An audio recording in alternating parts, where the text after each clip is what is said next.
पण जे काही तुम्ही मागितलं हे स्वतःसाठी काहीच मागितलं नाही। तुम्ही सांगितलं की आम्हाला विंधन विहीर पाहिजे, तुम्ही सांगितलं कंपाऊंड वॉल पाहिजे, तुम्ही सांगितलं रंगमंच पाहिजे, तुम्ही सांगितलं व्यायामशाळा पाहिजे, सुशोभीकरण या परिसराचं झालं पाहिजे, अशी तुमची मागणी आहे। त्याच्या स्वतःच्या घरचं काम तुम्ही मला सांगितलं नाही, तुम्ही सार्वजनिक काम सांगितलं, सामाजिक काम सांगितलं। आणि सार्वजनिक कामं करण्यासाठीच आणि सामाजिक कामं करण्यासाठीच राज्यामध्ये मंत्री असतो आणि जिल्ह्याचा पालकमंत्री देखील असतो। आता हा गाव बाकी कोणाचा नाही तर पालकमंत्र्याचा आहे, त्याच्यामुळे चिंता करण्याची अजिबात आवश्यकता नाही। अनेकांनी तुम्हाला सांगितलं असेल की पैसे मंजूर होणार नाही, असं होणार नाही, तसं होणार नाही, ते सगळं सोडून द्या। आज मी आलोय म्हणजे तुम्ही सांगितलेला पैसा मी मंजूर करणार हा शब्द त्या देवळाच्या समोर उभा राहून मी तुम्हाला देतो। 12 लाख जर तुम्हाला पहिल्यांदाच दिलेले असतील कंपाऊंड वॉलसाठी, बरोबर ना साहेब, तर बाकीचे पैसे देखील उभी करण्याची जबाबदारी पालकमंत्री या नात्यानं माझी आहे। शेवटी तुमच्या भावना महत्वाच्या आहेत। तुम्ही हे मंदिर इथं का बांधलं, कशासाठी बांधलं, याला 12 वर्ष 14 वर्ष का लागली, या खोलामध्ये मला अजिबात जायचं नाही। परंतु सांगितलेली तुमची कामं मला एका वर्षामध्ये आता पूर्ण करायची आहेत आणि समोरच्याला दाखवून द्यायचं आहे। ज्यावेळी गाव एकत्र येतो, आध्यात्मिक वारसा पुढे नेण्याचा प्रयत्न करतो, गावाची परंपरा पुढे नेण्याचा प्रयत्न करतो, तर 100% पालकमंत्री त्यांच्या सोबत असतो। 1 वर्षामध्ये मी तुम्हाला दाखवतो।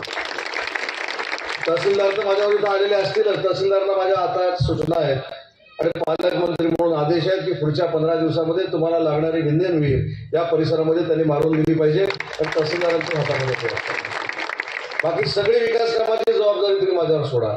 पण ज्या पद्धतीनं तुम्ही आशीर्वाद दिले, सहकार्य केलं, ते आशीर्वाद आणि सहकार्य वर्षानुवर्ष आमच्या सोबत ठेवावेत ही देखील विनंती या कार्यक्रमाच्या निमित्तानं मी आपल्या सगळ्या ग्रामस्थांना करणार आहे।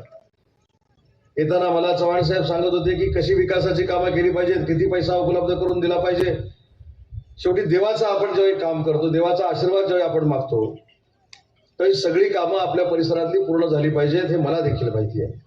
आणि म्हणून मला व्यासपीठावरच्या सगळ्या या देवस्थानच्या कमिटीच्या अध्यक्षांपासून सगळ्या सभासदांना सांगायचं आहे की तुम्ही आता या परिसराच्या सुशोभीकरणाची अजिबात चिंता डोक्यातनं काढून टाका।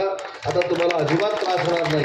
सगळेच्या सगळे पैसे पालकमंत्री म्हणून माझ्याकडनं मंजूर केले जातील। पुलाच्या भरावाचं काम अर्धवट राहिलेलं आहे, ते देखील पूर्ण केलं जाईल। जी जी काही तुम्ही विकासाची यादी दिलीत आणि काही कामं चुकून राहिली असणारच, पण सगळीच कामं काही पूर्ण होणार नाही, ती पण सगळी कामं मी तुम्हाला पूर्ण करून दाखवतो।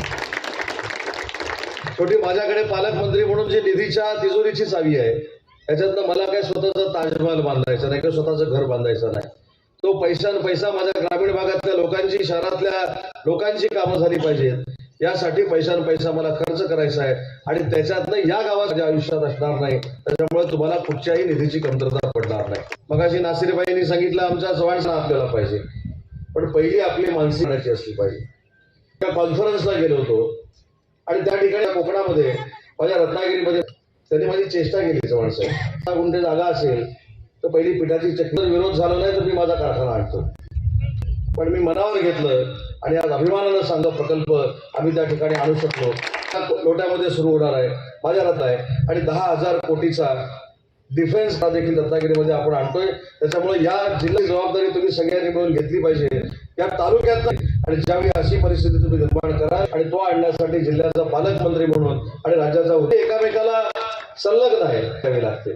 आणि जागा कुणाच्या शेतकऱ्यांना येऊन भडकवतात, तर पिढीच्या पिढी बर्बाद होईल अशा पद्धतीची करणार असो विचारानं तरच तुमच्याकडे प्रकल्प येऊ शकतो, तरच तुमच्याकडे करेल। त्याच्यामुळे आज आपण देवाला येऊ दे, तो जर पर्यावरणाला पूरक असा असेल तर त्या प्रकल्पाचा आम्ही स्वागत करून घेतली पाहिजे। आणि विशेषतः मला तुमची मनापासून जी इच्छा असली पाहिजे की माझा मुलगा मुंबई घराच्या बाजूच्या MIDC मध्ये त्याला 50,000 रुपयाची नोकरी लागली पाहिजे, महिला भगिनींनी करणं गरजेचं आहे। PFAS नावाची एक कंपनी काहीतरी केमिकल तयार करणार, त्या पद्धतीचा कोकणाला घातक प्रकल्प जर आपल्याकडे आपल्या सगळ्या जीवनाला बॅन केल्याशिवाय पालकमंत्री म्हणून मी गप्प बसणार नाही। हे पर्यावरण पूरक आहे, आपल्या निसर्गाला आले पाहिजे, यासाठी आपण सगळ्यांनी सांघिक प्रयत्न जीर्णोद्धाराच्या निमित्तानं आणि आपल्या लहान मुलांना मोठं झाल्यानंतर नोकरी जर आपल्या घराच्या बाजूने आपल्या जिल्ह्यामध्ये करायची असेल प्रकल्पाचं स्वागत केलं पाहिजे। आणि हे गावागावानं जर ठरवलं रत्नागिरी जिल्ह्याकडे बघितलं जाईल, यासाठी तुम्ही प्रयत्न केला। आशीर्वादाने फिरत असताना काही गोष्टी सांग, महाराष्ट्रामध्ये जातो, खानदेशामध्ये जातो, विदर्भामध्ये जातो, तर MIDC करा, आम्हाला प्रकल्पामध्ये द्या, ही मागणी असते. आणि दुर्दैव आमच्या सातबाऱ्यावर MID गेले तरी चालेल, पण आमच्या जवळ नोकरीला आपण सगळ्यांनी मिळून पहिल्यांदा बदलली पाहिजे. MIDC देखील करण्याचा आपण प्रयत्न करू, पण याच्यासाठी पाहिजे. आणि ती जर एकत्र येऊन तुम्ही मागणी केली की काय करायचं हे पालकमंत्री म्हणून मला चांगलं माहिती आहे. या जनतेला फडणवीस आणि एकनाथ शिंदे साहेबांच्या नेतृत्वाखालचं सरकार चांगले प्रकल्प या चिपळूण परिसरामध्ये आणू. आणि म्हणून जास्त वेळ मी काय घेत, सगळीच कोटीच्या कोटी उड्डाणं आहेत. पहिल्यांदा 15 लाख मागितले, तिसऱ्या निवेदनात 15 लाख मागितले, दोनच, त्याच्यामुळे जास्त किंमत आहे विषय. त्याच्यासाठी परत तुम्हाला निवेदन द्यावं लागणार नाही. आजच त्या दुरुस्तीचे पैसे 10 लाख रुपये किती मागितले तुम्ही?